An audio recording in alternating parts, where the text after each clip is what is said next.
Hello friends, good morning. My name is Akash Sanjay Khobragade. I am a PhD scholar at I am a PhD scholar at Delhi University, Department of Sociology, and coordinator at Karunyakara Institute of Dalit Knowledge.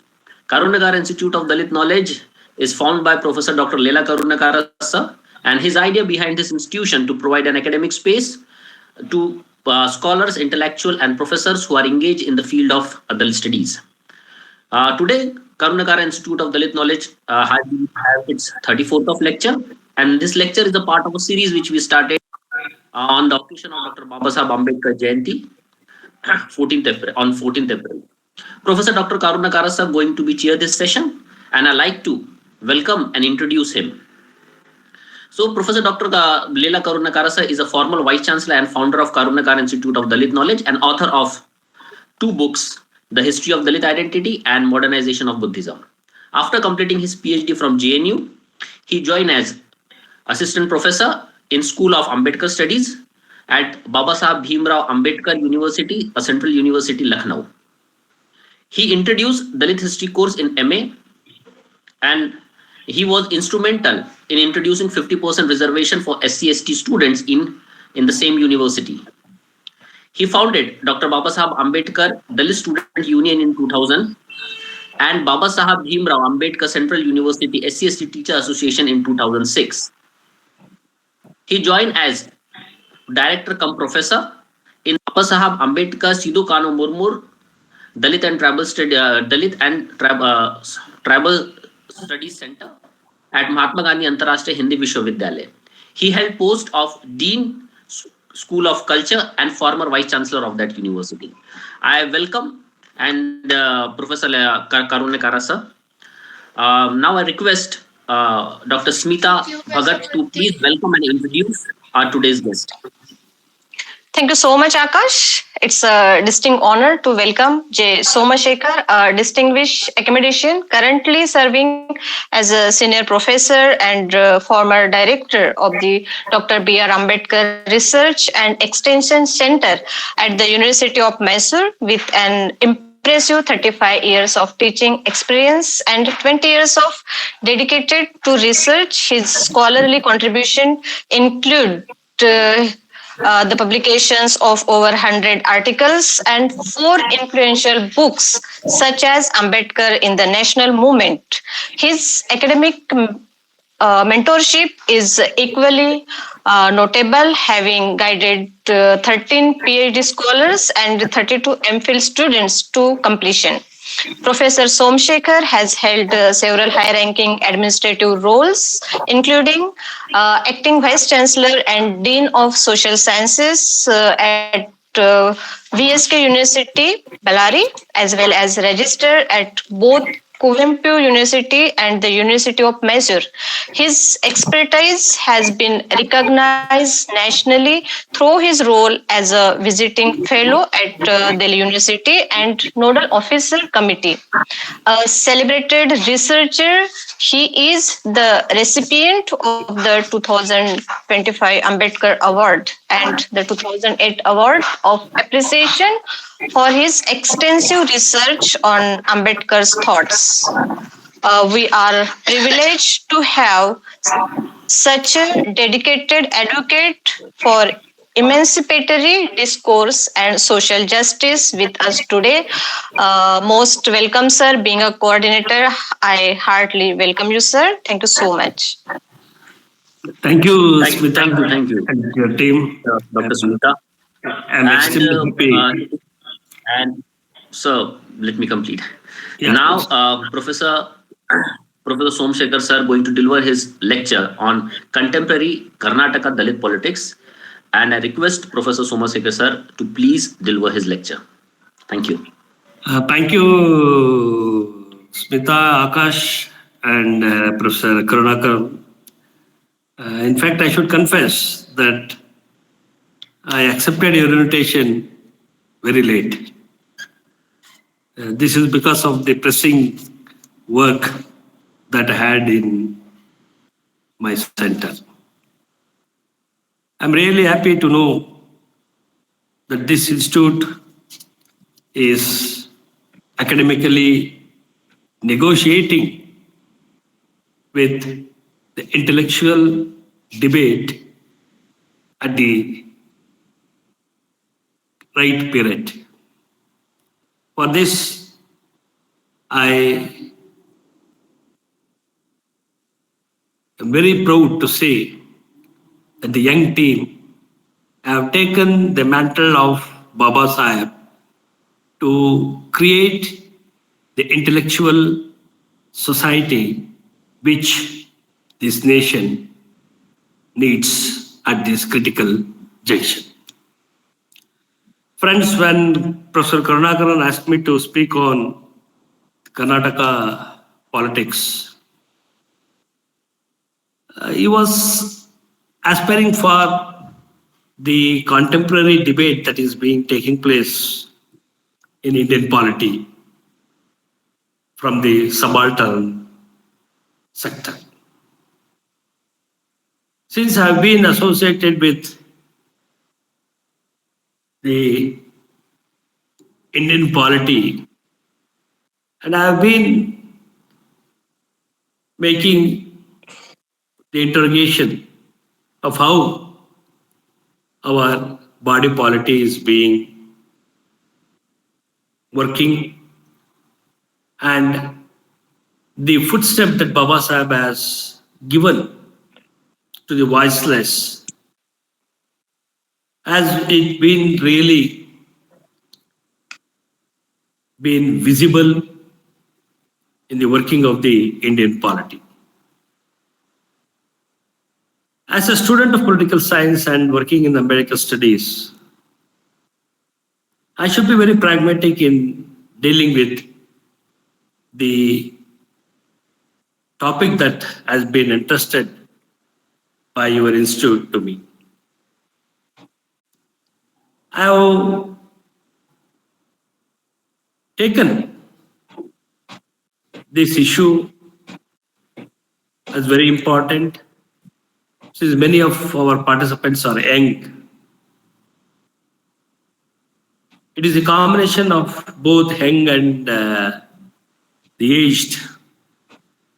The age speaks about the experience there, and that experience would eventually make the young to have the optimism in making an imprint in the discourse that is taking place around us. With this background, my lecture is being divided into 5 important components. The first component deals with the nature of Dalit polity in state and in the nation. As we all know, in a caste-ridden society, the role which Baba Sahib wanted in the name of annihilation of caste, which surely make Indian democracy more successful. And this is the nature where I would like to draw my lecture on tracing the Dalit polity nature. We all know that Baba Sahib, before independent India, his Herculean task was to bring the social democracy as the vital than the political democracy. And through political democracy, he visualized socio-economic democracy. But the social reality which Baba Sahib talked, wrote, debated, and the opportunities that he got all through his life, he was very clear in his action, social action, so that he wanted to create an ideal society. So this is the background where I would like to trace the nature of the Dalit politics. It was Dr. Ambedkar's intervention which made us to look into the path that Baba Sahib has given to us to make the Indian democracy a successful democracy.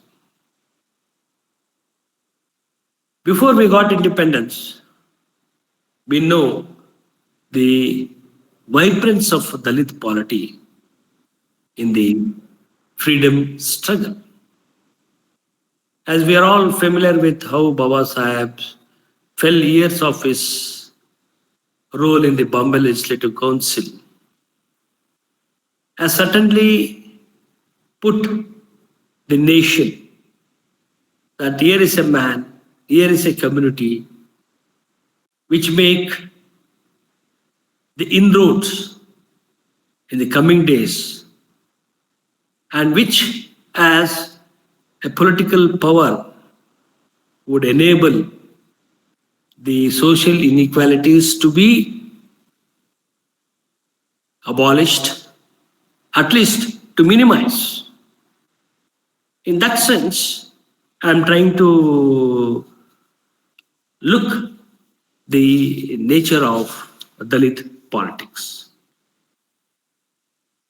We all know that Ambedkar's intervention in the making of the Indian polity was revolutionary because he placed the annihilation of caste at the center of nation building and argued that democracy in India would not survive unless it was rooted in social and economic equality. So this is the foundation that Baba Sahib tried to lay down for the Dalit polity. And this inclusiveness in Indian polity is the strength of making the inroads that the voiceless should be given in the body polity. However, the relations between the Dalits and the Indian polity has never been linear or harmonious. Because we know that the social reality remained deeply hierarchical, leading to a persistent gap between the constitutional ideals and lived experience, as caste violence, discrimination, exclusion, and the denial of dignity continued in both rural and urban. Therefore, the electoral democracy provided Dalits with visibility and representation, but political power often remained mediated through dominant caste interests, making Dalit participation in mainstream political parties conditional, constrained, while independent Dalit political movements faced repression, co-option, or marginalization. This is the reality that we stand today. And in this reality, how for the nature of Dalit polity has been working. Let us look into in this the working of the Dalit politic nature. What was Baba Sahib's concern when he spoke about the Dalit politics nature? For him, it was radical, modern, and constitutional. See, Baba Sahib's Dalit polity nature was very clear. It is radical in this sense because he aimed at to annihilate the caste. And modern, it means to say you should have the social reforms being accepted as a fellow being. And we know that it is through constitution that we are trying to bring the reforms both in terms of social, political, and economical. So the Dalit politics nature given by Baba Sahib as radical, modern, and constitutional, there is a way when Baba Sahib was articulating that we should have the radical, modern, and constitutional Dalit polity nature. And through this, Baba Sahib aimed to mass mobilization, then legal and institutional strategies. This is the path laid down by Baba Sahib towards Dalit political nature. The given this type of nature, let us try to look into the emergence of Dalit leadership. I hope you're all following. Yes, sir. Yes, sir. We are We'll following. have discussion after completing my talk. We shall have discussion for 20 or even for more than half an hour, because this is very important. We academics should try to make the body polity at least to be, there is someone who stand as a symbol of revolt when injustice is occurring in front of us. We know today, if I want to mention a few Dalit leaders, the number is very limited. Why it is limited? Historically, the absence of Dalit leadership meant that the oppressed were spoken for, decided for, and governed without consent. Historically, the absence of Dalit leadership meant that the oppressed were spoken for, decided for, and governed without consent. It is because it is in the name of reform, charity, or nationalism, but never in the language of justice and equality.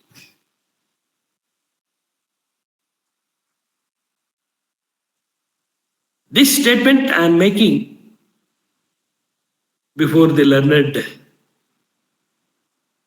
participants here to make the point very clear. The challenge before the Dalit leader, and this is the greatest challenge which is making the Dalit leadership to be not so omnipotent.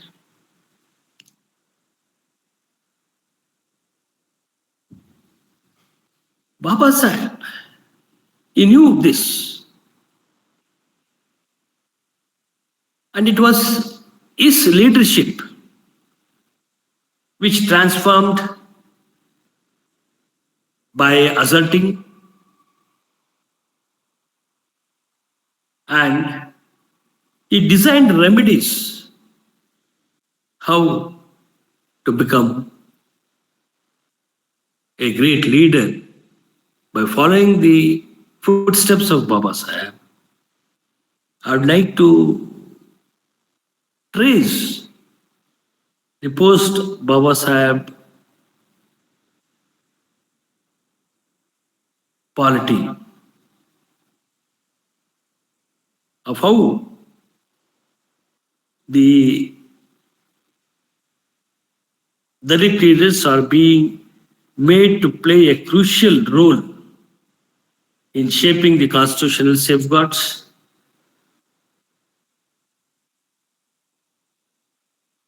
To name a few at the national level,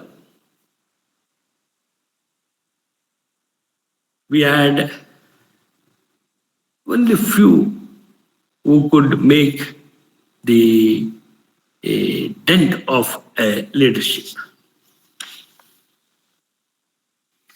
Coming to the crux of the today's talk, especially with the contemporary Dalit politics in Karnataka. Karnataka has a rich legacy compared to other states. Because you all know the distinct political trajectory compared to many other Indian states, largely to the influence of the non-Brahmin movement, the backward classes awareness, then the anti-caste legacy in the 12th century itself,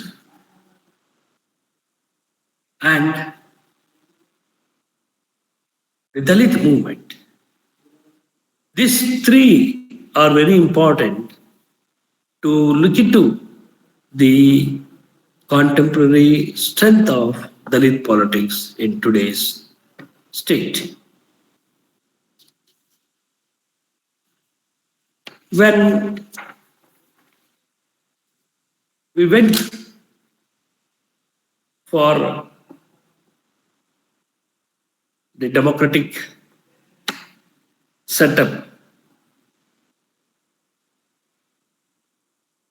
Karnataka state had great leaders from among the Dalits. We had the Scheduled Caste Federation, then the Republican Party of India representatives in the assembly. And for a consecutive terms, we had the elected representative from Kolar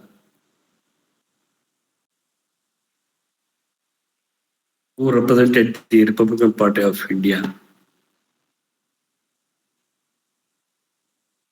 The legacy which Baba Sahib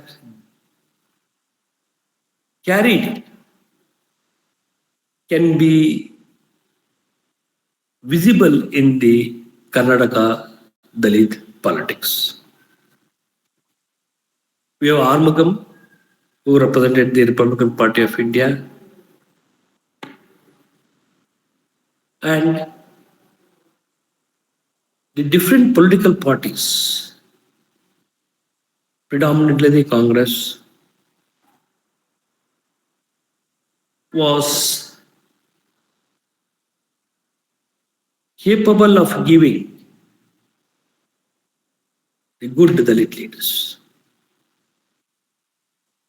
To name a few, B. Basulingappa, who brought a revolutionary change by introducing the legislations, the night soil, abolition of night soil, by the sanitary workers, the land reforms.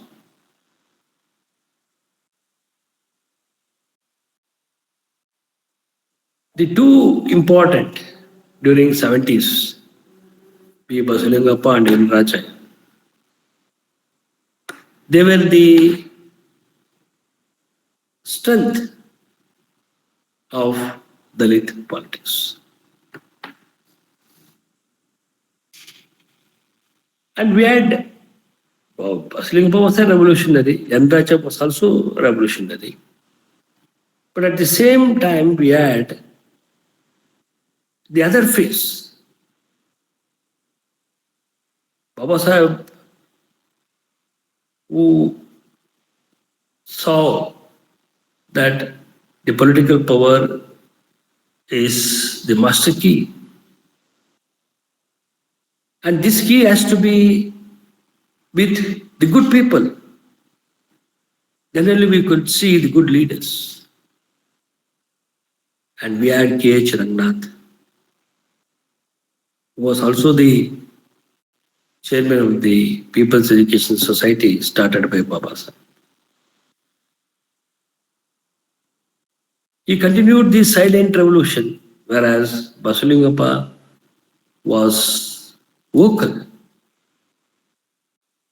He was with the people, the DSS, the movement which supported Baba Basulingappa, and the Dalit Sangharsha Samiti as a Dalit movement. It gave the political strength to the Dalits as a community and to the leaders through the movement. This is the first part which I would like to share with the learned participants here.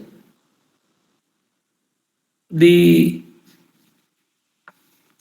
contemporary situation today in the present Vidhana Sabha, we have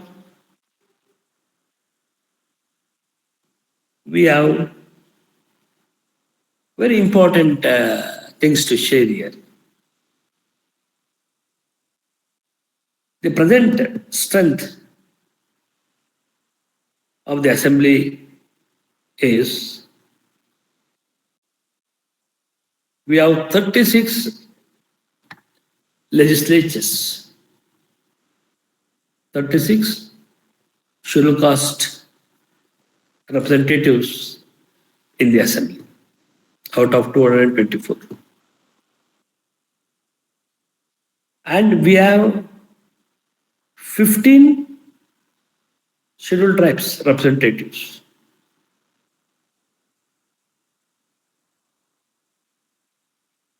And we have, very interesting here, we have two scheduled caste representatives who got elected in the general constituency. And their total is 15 plus 2, it is 17. So 36 plus 17 is the strength of the contemporary Dalit representatives in the assembly. If you look into the political parties' position here with regard to the elected representatives of the Dalit community, we have Congress 21 scheduled caste members, Janata Dal 3 members, and BJP 12. With regard to scheduled tribes, we have 14 from Congress and 1 from JDS.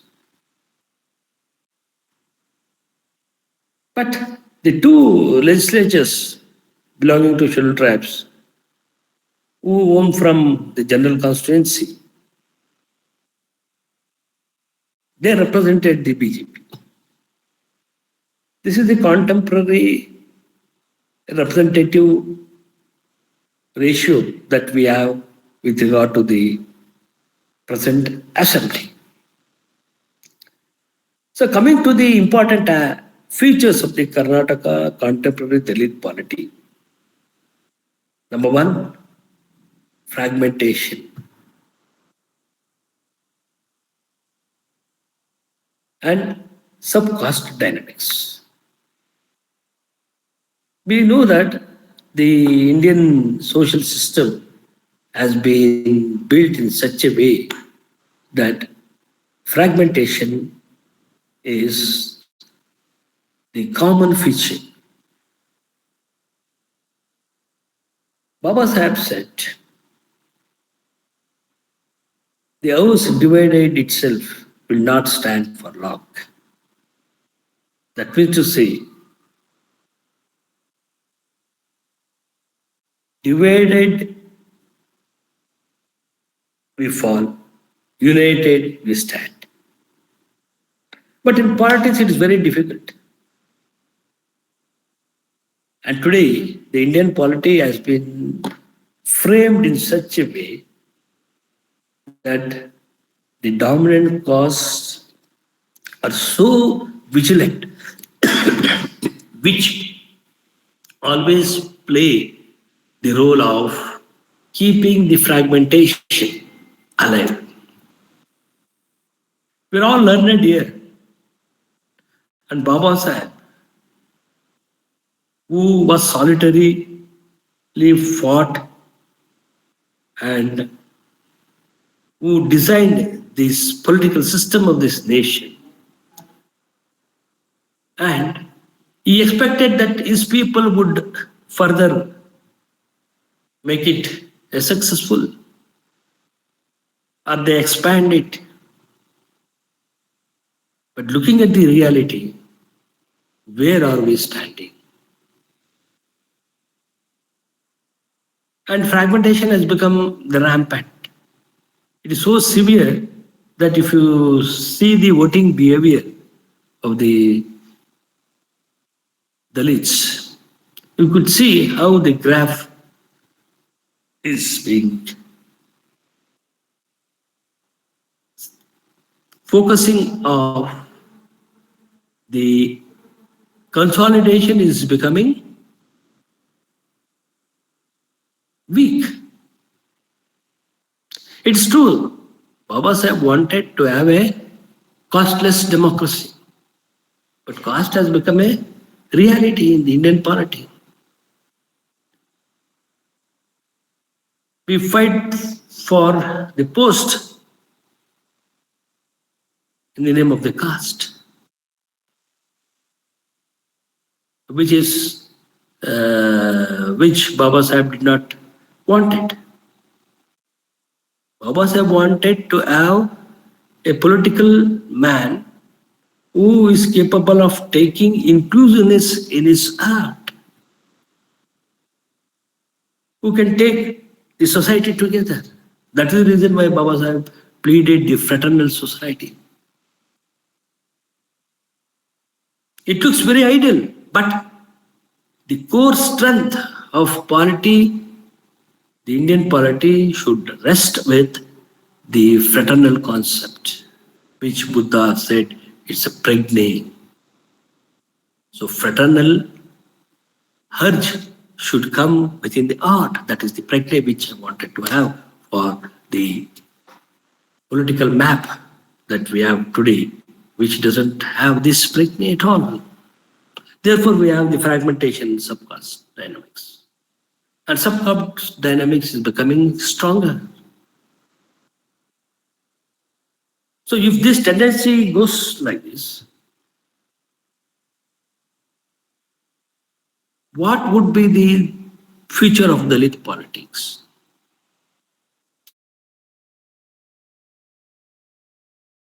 It has been decided that yes, share equally.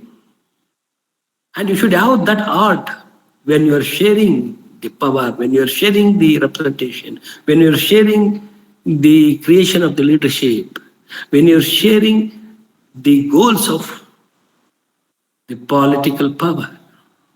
You should have the sense of pregnancy. The second aspect is shifting ideological focus. What is this shifting ideological focus? The moral progress has become the subordination and servitude to the major political parties. What is the role that are being played by our representatives, either in their party or in the polity? How are they placed? Are they have bargaining strength?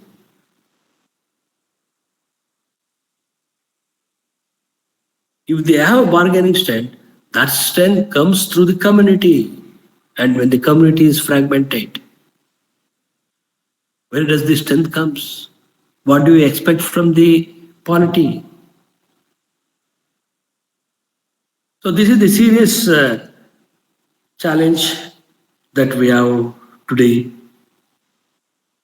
And the third aspect is electoral alliance and representations. Since I'm outspoken, I'll be not considered. That is the buzzword of today's polity. So you have to be submissive. You have to go with the wind. You should not have courage to stand against the wind. And today the political wind is a wind that only co-opts, but that doesn't have the justice in the working of the polity. And what has happened to the movement today, Dalit movement, or the cultural resistance? What is the stand of the resistance movement today?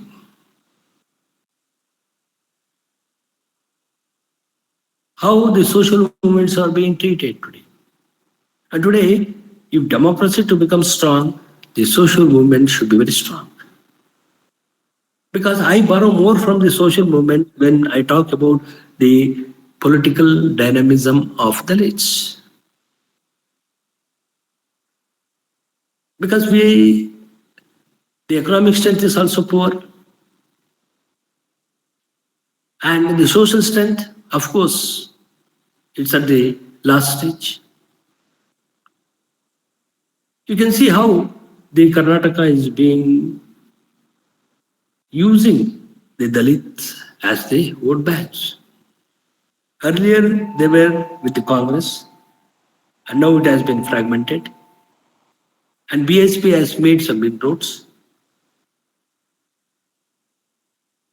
So, therefore, today in front of us, the greatest challenge is the cultural resistance. So, in this aspect today, if we go by the region of Karnataka state, if you take North Karnataka, we have the national great leader Mallikarjuna Kharge, who is the AICC president, who has a rich legacy of his political journey. And if you go to Bombay, Karnataka, we had B. Shankarananda, the longest serving political representatives of that region. After him, vacuum has been created.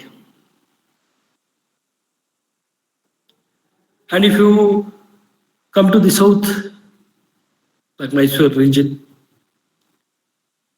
we had Srinivas Prasad, and today we have Mahadevappa. And if you go to Kola region, we have Muniyappa. If you go to Chitradurga, we have Anjaneya.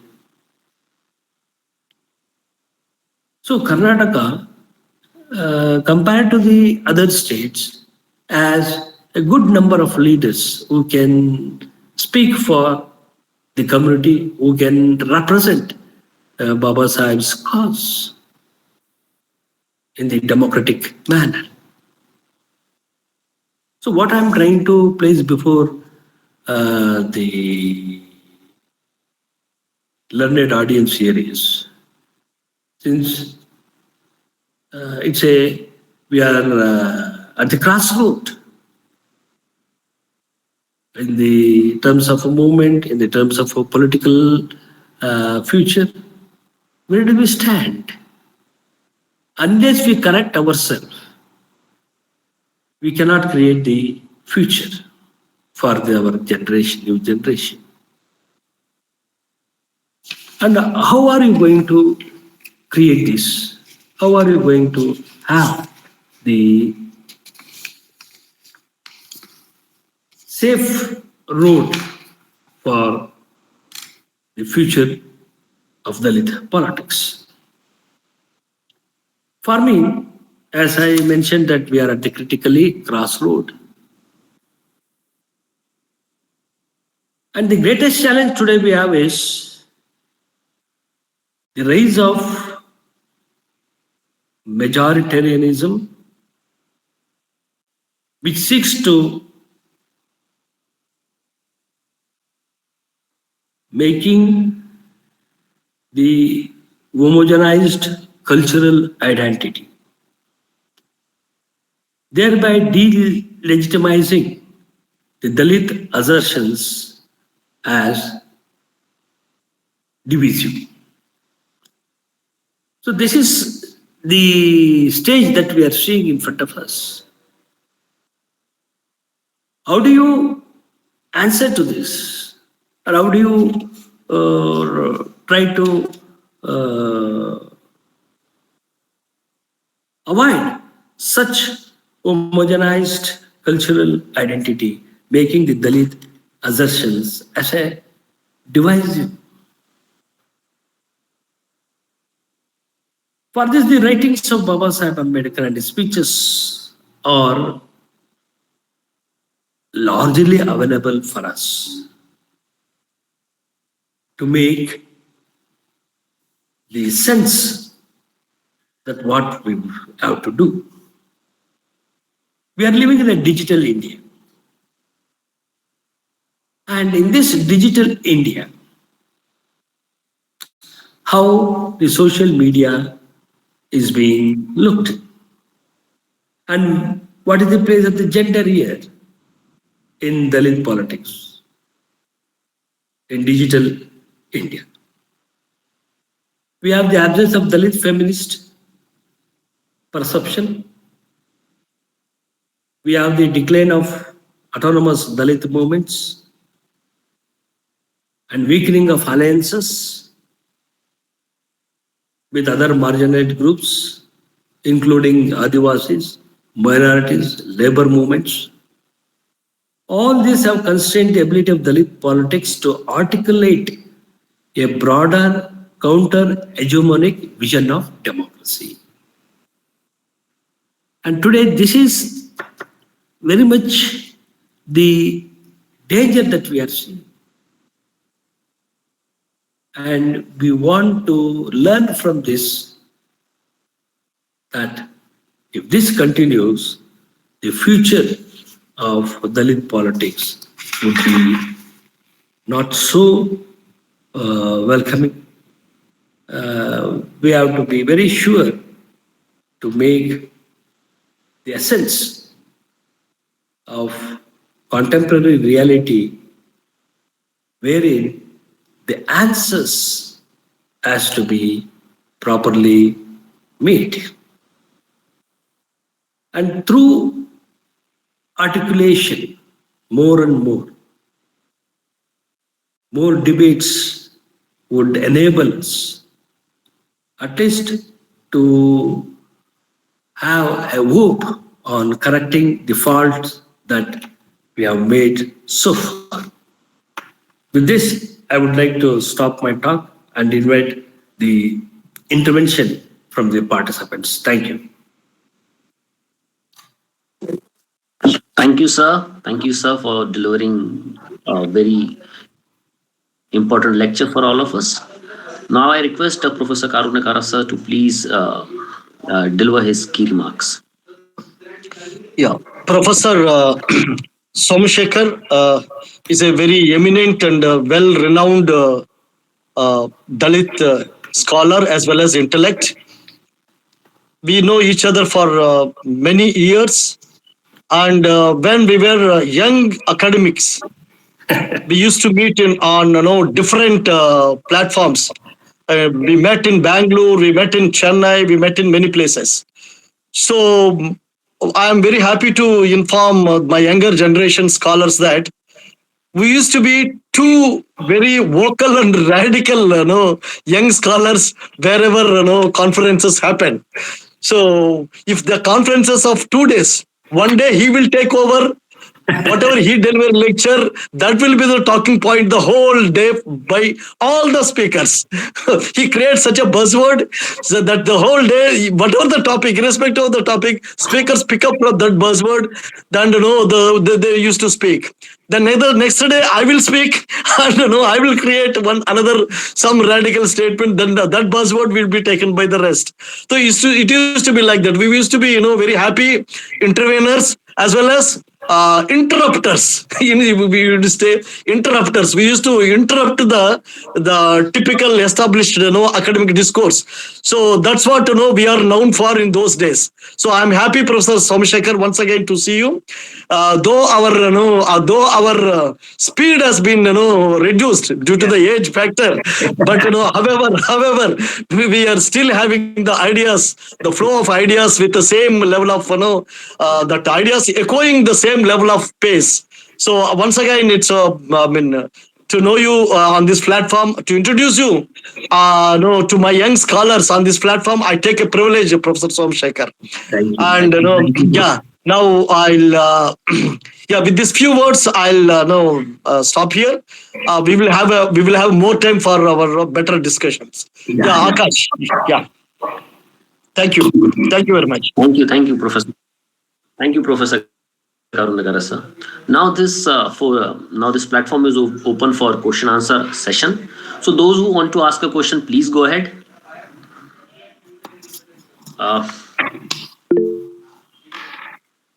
Yeah, please, Shashikant, go ahead.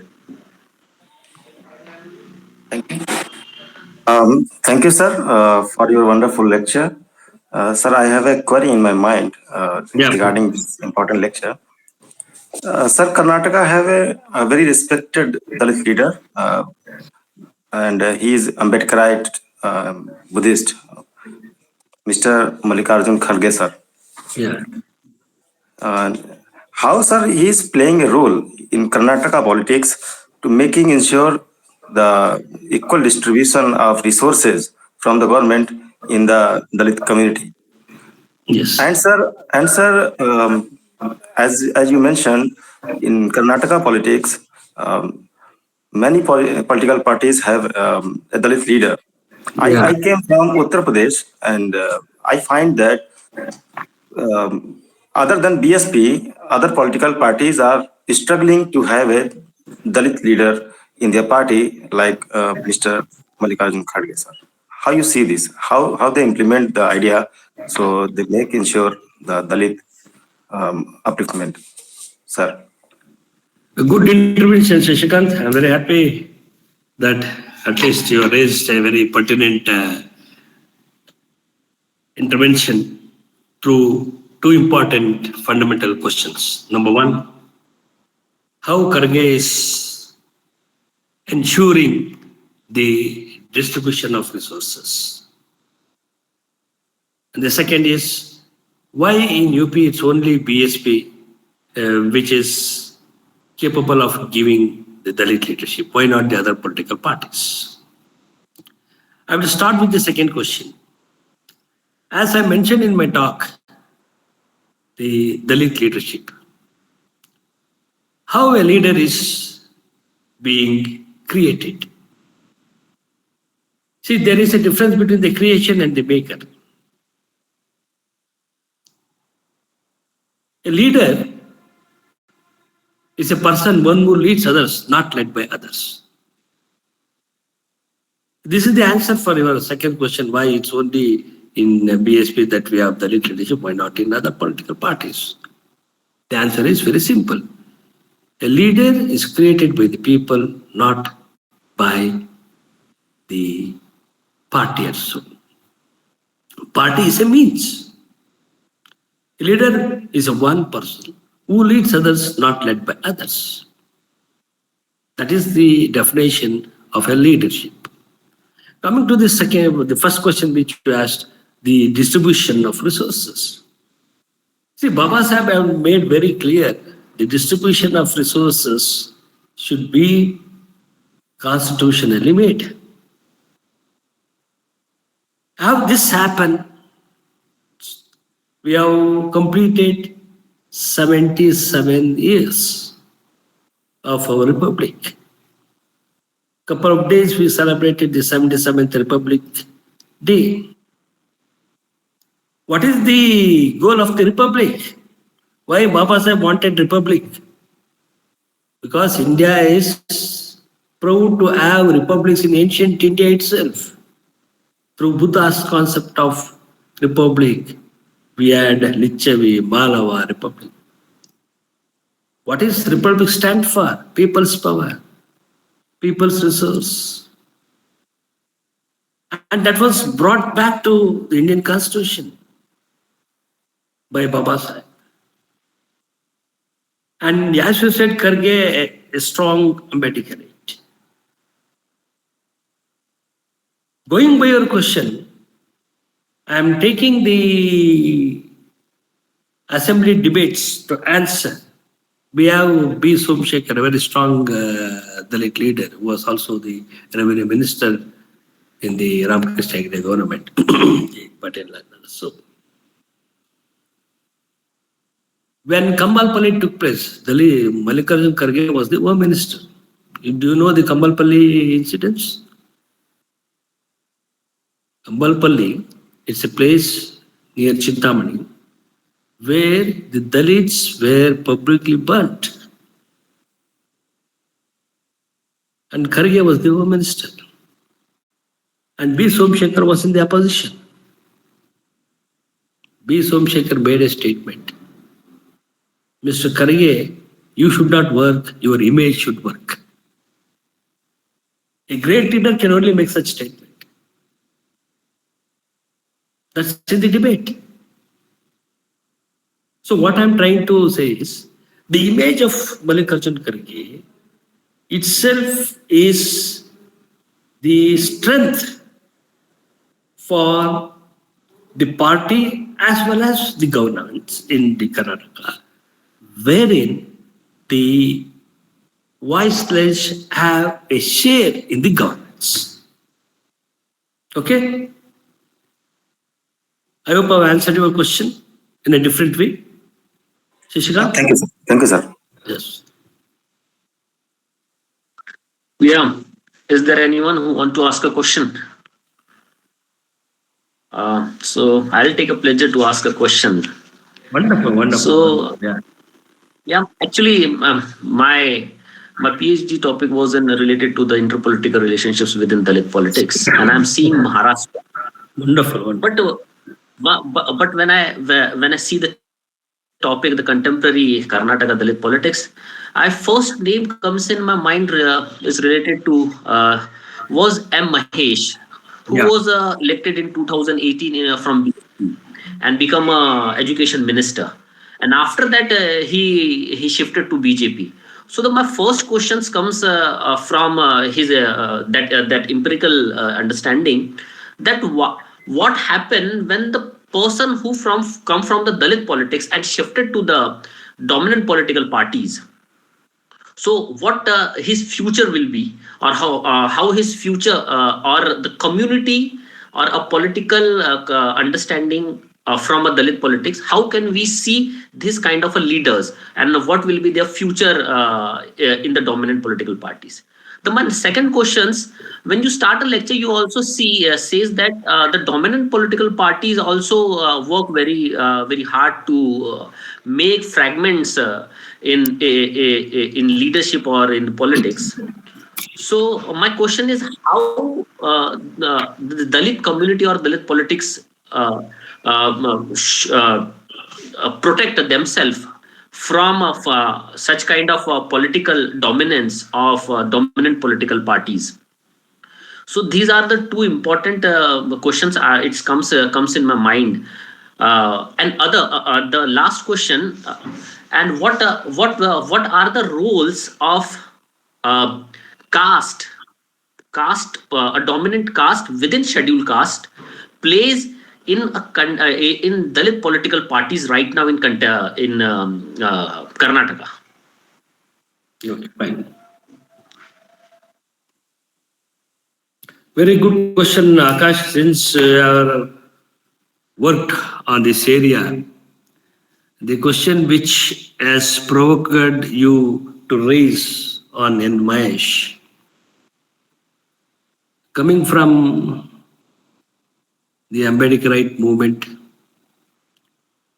going to the other side of the banner or a platform. See, Baba Sahib, he made very clear, he knew very well that the nature of the Indian polity will be always playing the co-option role. And Mahesh being a strong Ambedkarite, who I would bring to the notice of all the participants, the Bahujan movement, at least in Karnataka, has made the younger generation to read Baba Sahib Ambedkar's writings and speeches. This is the greatest contribution that the Bahujan movement gave to the students in Karnataka. And today Karnataka is so strong with learning Baba Sahib Ambedkar. But they should become strong in making his vision a reality.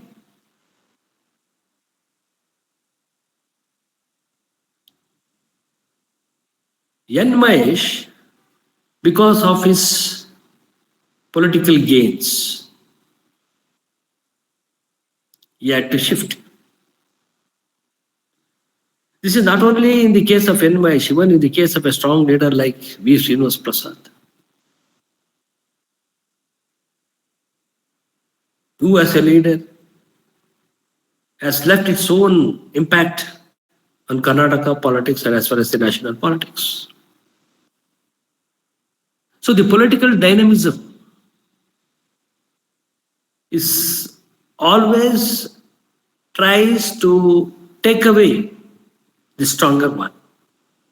And the second question which you raised of how in the political party the dominant caste treats the Dalit politics or the Dalit leaders. See, when you are in the caste-ridden society,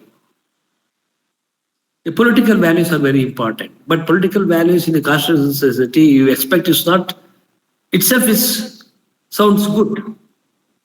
What is the value of the caste? The value of the caste is that I am free. I am I. And I have the hegemony of being dictated.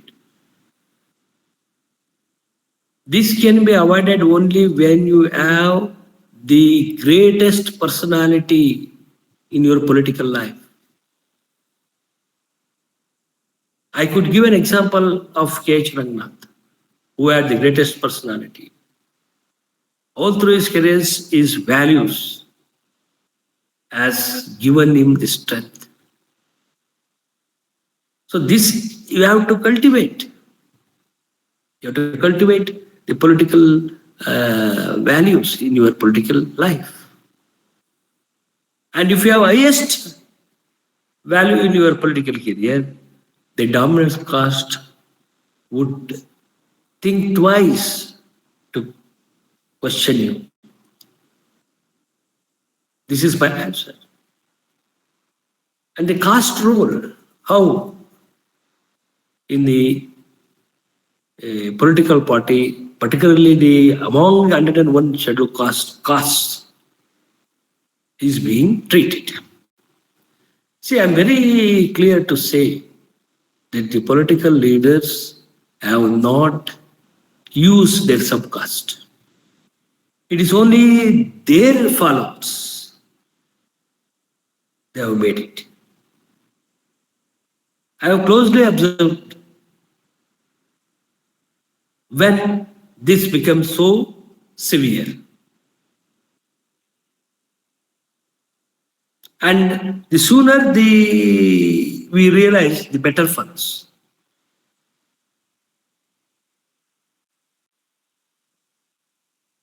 And the academic discussion should bring them together, because in my talk I made it very clear: united we stand, divided we fall.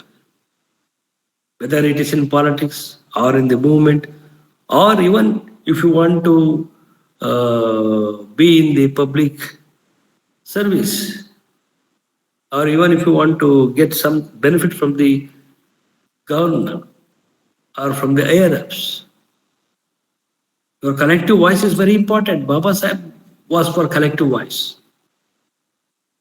Baba Sahib was for collective voice. When he was talking about separate electorate, when he was talking about Dalit polity, he was talking Dalit in a collective sense, not in a fragmented sense.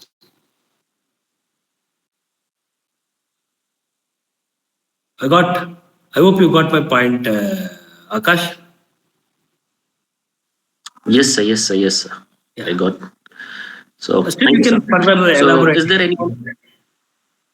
Yeah, I'll do, sir. Yeah. So, is there anyone who want to ask a question? Mukul is trying to ask someone.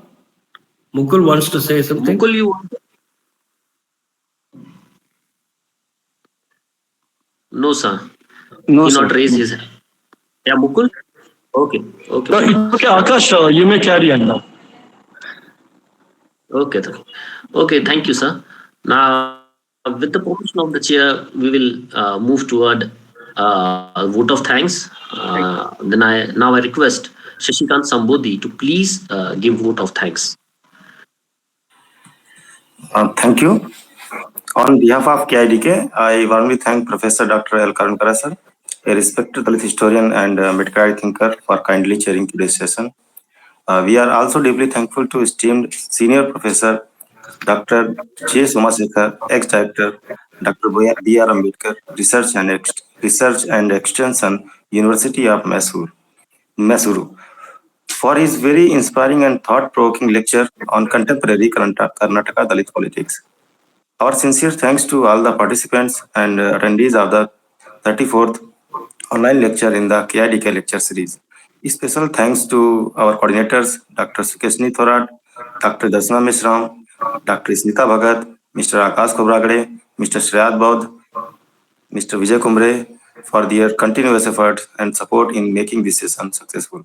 This lecture series started on Ambedkar Jayanti 2025 continues to spread knowledge and new ideas in the field of Dalit studies. Thank you once again to everyone for your valuable participation.